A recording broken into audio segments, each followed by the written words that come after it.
Pastinya semua orang sudah mengetahui tentang PT Freeport Indonesia yang berada di Irian Jaya dan terkenal akan tambang tembaga dan emasnya.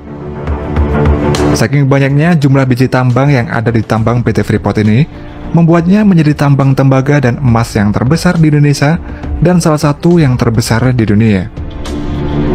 Di balik itu semua, ternyata sejarah pembangunan tambang PT FI ini sangatlah sulit dan membutuhkan waktu bertahun-tahun untuk merencanakan dan membangunnya.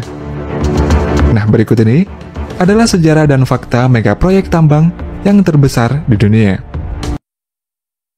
PT Freeport Indonesia ini merupakan bagian dari holding badan usaha milik negara dan sahamnya ini dimiliki oleh Inalum serta Freeport-McMoRan yang berasal dari Amerika. Meski berada di Indonesia, namun mayoritas kepemilikan tambang emas ini berada di tangan perusahaan tambang asal Amerika tersebut dan membutuhkan waktu 51 tahun untuk mengembalikan PT Freeport ini kembali ke Indonesia.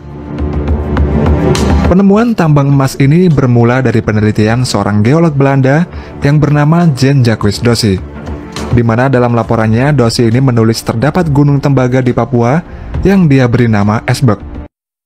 20 tahun kemudian, pada 1960, Forbes K. Wilson, seorang direktur dari Freeport Mineral, mendapatkan informasi mengenai catatan Dossy ini, dan dia pun sangat tertarik untuk mengeksplorasi Esbek ini. Wilson kemudian melakukan ekspedisi dan eksplorasi senilai 1 juta US$ dan berhasil menemukan cadangan 33 juta ton biji besi dengan kandungan tembaga sebesar 2,5%.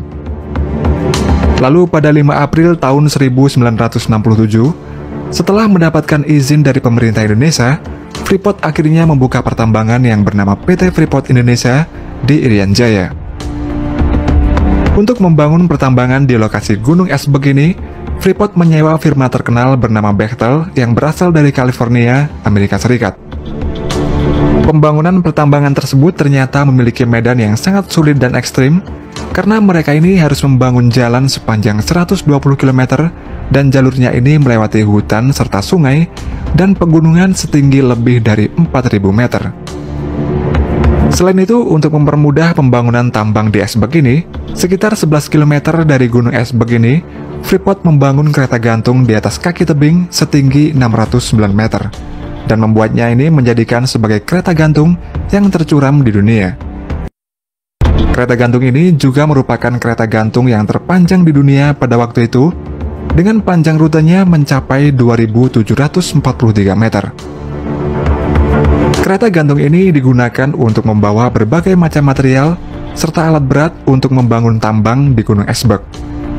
Dan setelah 5 tahun, tambang di Esbek ini pun selesai dibangun, dan pembangunannya ini membutuhkan biaya sekitar 1 miliar US$ atau setara dengan 14,5 triliun rupiah dengan kurs sekarang. Setelah berhasil menambang biji tambang di Gunung Esbek ini, Freeport kemudian menghadapi masalah dalam pengiriman biji tambang tersebut ke pabrik untuk diproses lagi. Hal ini dikarenakan pengiriman menggunakan truk dan kereta gantung ini tidak akan cukup untuk memuat semua hasil biji tambang tersebut, serta membutuhkan waktu lama sehingga nantinya akan membuat kerugian pada Freeport. Akhirnya para insinyur ini pun memiliki cara, yaitu dengan menjatuhkan langsung biji tambang tersebut ke bawah menggunakan suatu alat yang berukuran besar. Dan ketika biji tambang tersebut jatuh ke bawah, maka biji tersebut akan terpecah dan menjadi bagian-bagian kecil sehingga memudahkan untuk memindahkan biji tambang tersebut. Biji tambang tersebut kemudian dibawa melalui conveyor belt langsung menuju ke pabrik pengolahan, di mana dalam pabrik tersebut terdapat mesin ore crusher terbesar di dunia dengan diameternya mencapai 12 meter. Mesin crusher ini berfungsi untuk menghancurkan biji tambang hingga menjadi bebatuan yang halus atau disebut dengan powder ore. Powder ore ini pun kemudian dicampur dengan air sehingga menjadi konsentrat slurry yang mengandung tembaga dan juga emas.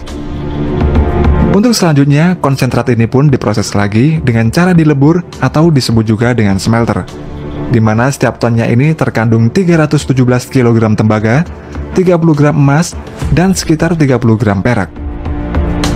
Kemudian pada Desember 1972, hasil pengolahan biji tambang ini pun dikirim pertama kalinya menggunakan kapal di pelabuhan Irian Jaya.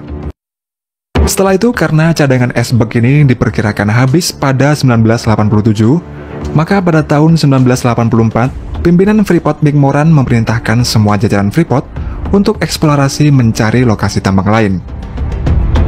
Akhirnya pada tahun 1987, mereka berhasil menemukan Gunung Grasberg yang berjarak 3,2 km dari Gunung Esberg dan mengandung emas dengan kadar yang sangat tinggi. Grasberg ini diperkirakan memiliki cadangan sebanyak 40,3 miliar pon tembaga dan 52 juta troy ounce emas, serta merupakan cadangan tembaga dan emas terbesar yang pernah ditemukan di dunia.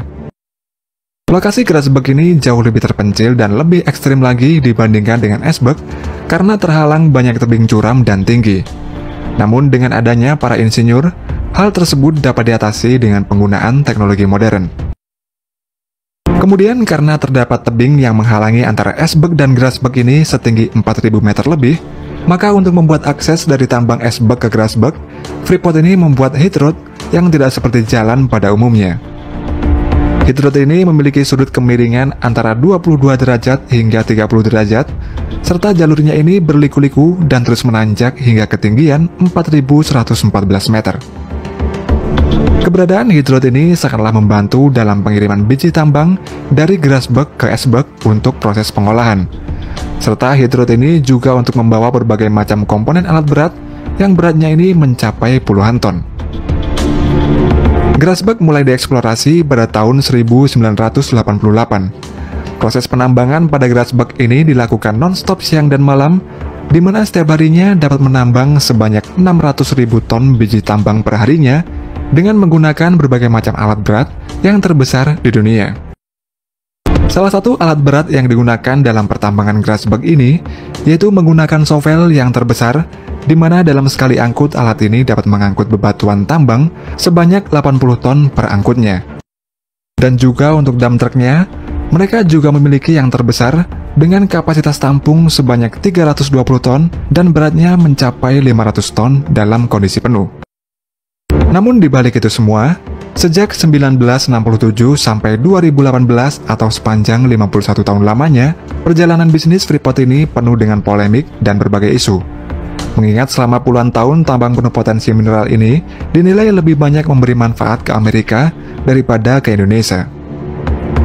Lalu sampai akhirnya Presiden SBY menerbitkan Undang-Undang Minerba Nomor 4 Tahun 2009 yang menekankan wajibnya divestasi dan perubahan rezim perusahaan tambang dari kontrak menjadi izin usaha pertambangan khusus. Namun sayang sampai akhir periode, upaya renegosiasi dan divestasi ini tidak kunjung selesai.